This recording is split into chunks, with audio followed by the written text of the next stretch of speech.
অবুঝ শিশু কে এই শিশুটাকে এখানে রেখে গেছে, কোন মায়ে রেখে গেছে, সে মায়ের প্রাণে কি একটুকু কি দয়া মায়া নেই?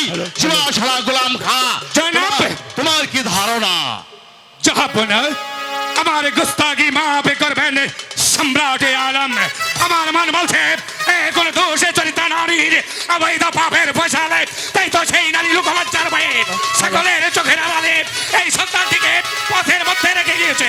আপনি আমাকে হুকুম দিন এই মুহূর্তে এই যাওয়া সন্তানটিকে। মহাবীর মালিক সর্দার, তোমার কি ধারণা? জনাবে আলম, আমার মন বলছে এই নিষ্পাপ সন্তানের মা সন্তানটিকে কোলে নিয়ে এই বনপথ দিয়ে যাচ্ছিল, খুব সম্ভব বনের কোন হিংস্র জানোয়ার এই সন্তানের মাকে সানন্দে ভক্ষণ করে চাইবে, তাই তো বিধির কি পাইবে মান খোদা তাআলার রহমতে সন্তান পড়ে রয়েছে পথের দাড়ি। জনাব ঠিক বলেছে মালিক সর্দার, এই সন্তানটি পথের দাঁড়ে রয়েছে, কিন্তু মালিক সর্দার আমি যে ভেবে পারছি না, আমরা এসে শিকার খুঁজতে, তার মধ্যে অবশেষ এক শিশুকে যদি আমরা এখানে রেখে যাই তাহলে ওই খোদা তাআলার কাছে আমরা কি জবাব দেব? তুমি পড়ো সেই মহান খোদা তাআলার কাছে তুমি জবাব দিতে পারবে না। কে তুমি? কে তুমি? আমি পাগল। পাগল? পাগল। বলো পাগল, এখন আমি কি করবো? শোনো বাদশা, হ্যাঁ বলো। যদি তুমি তোমার মর চাও তাহলে এই শিশুকে তোমার কোলে তুলে নাও। কোলে তুলে নেবো? হ্যাঁ, কোলে তুলে নাও। নাও বলছি। জনাব একটা জারদ সন্তান জনাব। বলো পাগল, এখন কি করবো? এবার শোনো, কান খুলে স্পষ্ট শুনে নাও। তুমি এই শিশুকে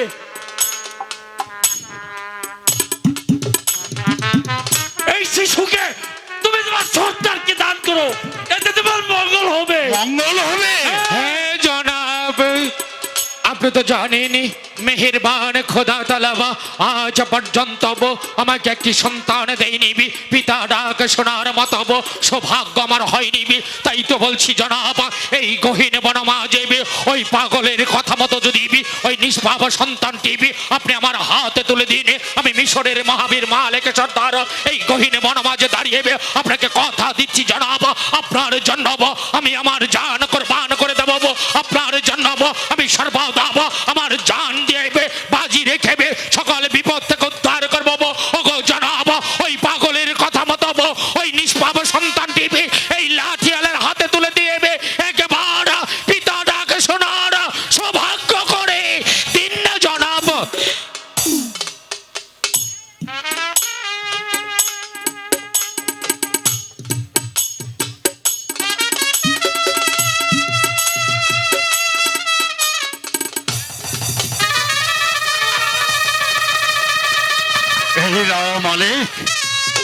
মালিক সর্দার, জনাব একটি কথা স্মরণ রাখবে মালিক সর্দার। বলুন জনাব। এই শিশুটি আমি তোমাকে দান করলাম, শুধু ওই পাগলের কথা মতো তুমি ওকে লালন পালন করে লেখাপড়া শিখে মানুষের মতো মানুষ করে গড়ে তুলবে। একটি কথা মনে রেখো মালিক সর্দার, অদূর ভবিষ্যতে এই সন্তানটি হবে আমার। তাই হবে জনাব।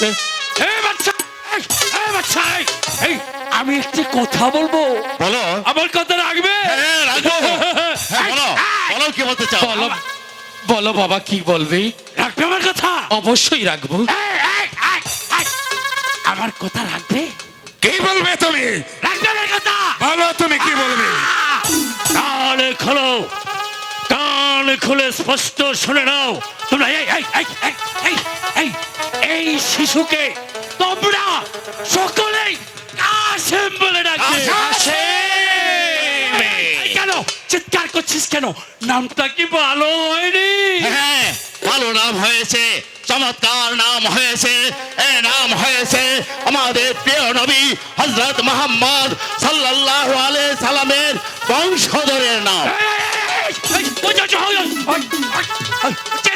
কি হয়েছে? আগুন ধরে গেছে।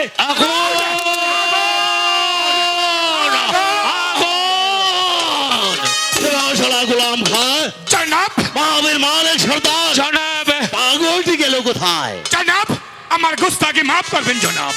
আমার মান বলছে এটা কোনো পাগল নাই, হবে কোনো জাদুকর। না জনাব, আমার মন বলছে এ কোনো পাগল নয়, হবে খোদা তালার কোনো প্রেরিত দূত। খোদা তালার হুকুমে এই জমিনে এসে সন্তানটিকে উসিলা করবে। আবার খোদা তালার দূত খোদা তালার দরবারে চলে গেছে জনাব। ঠিক বলেছে মালিক সর্দার, এই সন্তানটিকে উশিলা করার জন্য হয়তো খোদা তাআলার প্রেরিত দূত এই জমিনে পাঠিয়েছিল। এই সন্তানটিকে উশিলা করে আবার খোদা তাআলার প্রেরিত দূত ওই খোদা তাআলা দরবারে চলে গেছে। হ্যাঁ জনাব। শিবাশালা গোলাম খান, জনাব মহাবীর মালিক সর্দার, জনাব। আমরা এসেছি শিকার করতে। তার মধ্যে আল্লাহ তাআলা আমাদেরকে যে শিকার মিলিয়ে দিয়েছে, এর চাইতে উত্তম শিকার আর হতে পারে না। ঠিকই বলেছেন জনাব। চলো আমরা এই মুহূর্তে দেশ অভিমুখে যাত্রা করি। তাই চলুন জনাব, তাই চলুন।